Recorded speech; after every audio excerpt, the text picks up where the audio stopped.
मैं हूँ रियाज शाह और आप देख रहे हैं स्टार न्यूज मालेगांव चैनल। आइए नजर डालते हैं कुछ खास खबरों पर। रशीद साहब, मंच में बैठे तमाम ही बुजुर्ग सरपरस्त हजरात और इस मीटिंग में आए हुए तमाम ही नौजवान साथियों, अस्सलाम वालेकुम व रहमतुल्लाहि व बरकातुहू। आज इस प्रोग्राम की है, इस मीटिंग की नौयत क्या है, हम यहाँ क्यों जमा हुए हैं, आने वाला हर मुकर्रिर इसी के ऊपर बात करेगा। और मैं समझता हूं कि यहां पर बैठे हुए लोगों को यहां पे बैठने का मकसद पता है कि हम यहां पर असेंबली इलेक्शन की तैयारी के लिए बैठे हुए हैं। असेंबली इलेक्शन जो कि गुज़िश्ता महीनों में अमल में आएंगे और उसकी हमें तैयारी करना है।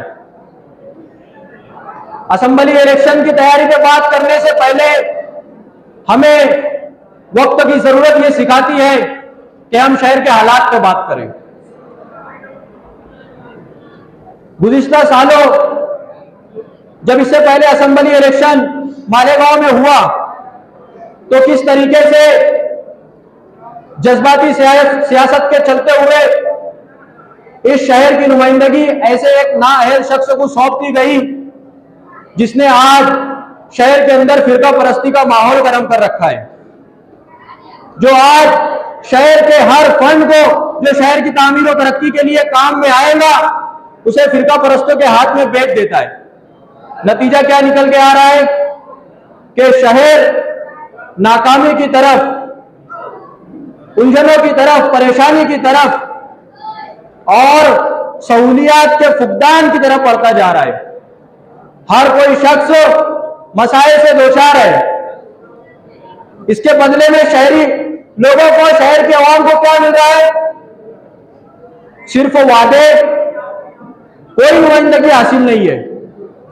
अवामी नुमाइंदा जो हमसे हमारे मसाइल को हल करने का वादा लेकर इस शहर की नुमाइंदगी पे काबिज हुआ, वो हमारे मसाइल को हल करने में पूरी तरह से नाकाम हो चुका है। और उसके बाद अब जब 5 साल का वक्फा गुजर चुका तो अवामी नुमाइंदा अचानक शहर के बीच में आ गया, अवामी मसाइल को हल करने के लिए आगे आने लगा। तो मुफ्ती साहब 5 साल से कहां थे? शहर की अवाम को सवाल करना चाहिए। नुमाइंदगी बदलना अवाम के हाथ में है। हम अगर मुकम्मल तौर से एक नाअहल शख्स का सपोर्ट करेंगे तो नाकाबिल और नाकामी लोग ही सियासत में रहेंगे। शहर की आवाम का ये पहला राइट है, ये पहला हक है कि वो अवामी नुमाइंदा से हिसाब ले कि उसने क्या किया। अभी ये चोला पहन के क्यों घूम रहे हो?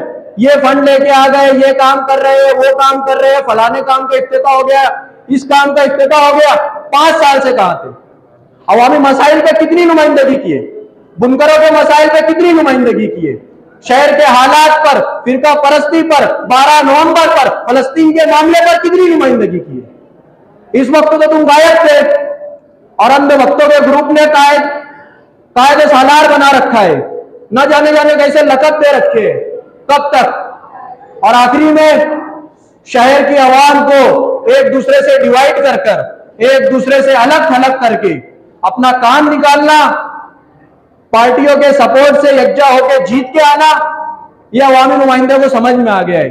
पर इस वक्त हमारा यह काम है कि हम अवामी नुमाइंदे को, मौजूदा एमएलए को अपनी बेदारी का सबूत दे और उसको बताए कि जो बेवकूफी के चोले तू हमको पहनाता है, अब वो हम पहनने वाले नहीं है, बल्कि शहर की तामीर और तरक्की के लिए ऐसे शख्स को उम्मीदवारी देंगे जो असेंबली में हमारी आवाज उठाएंगे। आली जनाब आसिफ शेख रशीद साहब इससे पहले एमएलए रह चुके हैं। आपके काम लोग जानते हैं। ये टर्म में जब आप एमएलए नहीं रहे तो आपने किस तरह शहर की अवामी मसाइल की, लोगों की खिदमत की, हम जानते हैं। हमने जब किसी भी मसाइल के लिए साहब को फोन किया होगा, साहब से नुमाइंदगी तलब की होगी, तो वो स्पॉट पे हमसे पहले साहब पहुंचे होंगे और नुमाइंदगी की होगी। तो ऐसे शख्सों को हम क्यों कामयाब नहीं करेंगे? अगर हम कामयाब नहीं करेंगे तो ये बात याद रखो, ये शहर की तामीर और तरक्की में रुकावट बनने वाले हम खुद भी होंगे। इस शहर के साथ जुल्म करने वाले वो जालिम नहीं, हम खुद भी जुल्म करने वाले जालिम कहलाएंगे। कब तक बढ़ेंगे हम?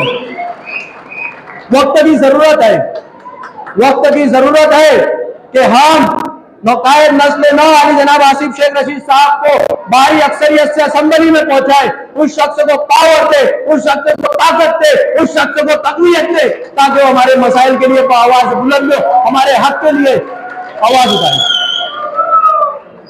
अब इसके बाद मसाइल क्या है कि हमें जो है तो अपने लिए मेहनत करनी होगी, लोगों को जोड़ना होगा। हर जगह पे आसिफ साहब अवेलेबल नहीं होंगे, हमको साहब बनना होगा। शेख आसिफ बन के हमको काम करना होगा, लोगों को काम बताने होंगे, लोगों को काम के जरिए उनका एतमाद जीतकर हमें साहब को असेंबली में कामयाब करना होगा। इसी तरह की अपील के साथ मैं आपके सामने खड़ा हुआ हूं, अपनी बातों का इजहार कर रहा हूं और आप लोगों से अपील करता हूं कि साहब को भारी अक्सरियत से शहर की तामीर और तरक्की के लिए जिताना हमारा मकसद है और इंशाअल्लाह ताला हम इस मकसद में कामयाब होंगे। व आखिर दावाना अल्हम्दुलिल्लाहि रब्बिल आलमीन। इस वीडियो को लाइक करें, हमारे चैनल को सब्सक्राइब कर बेल आइकन जरूर प्रेस करें। हम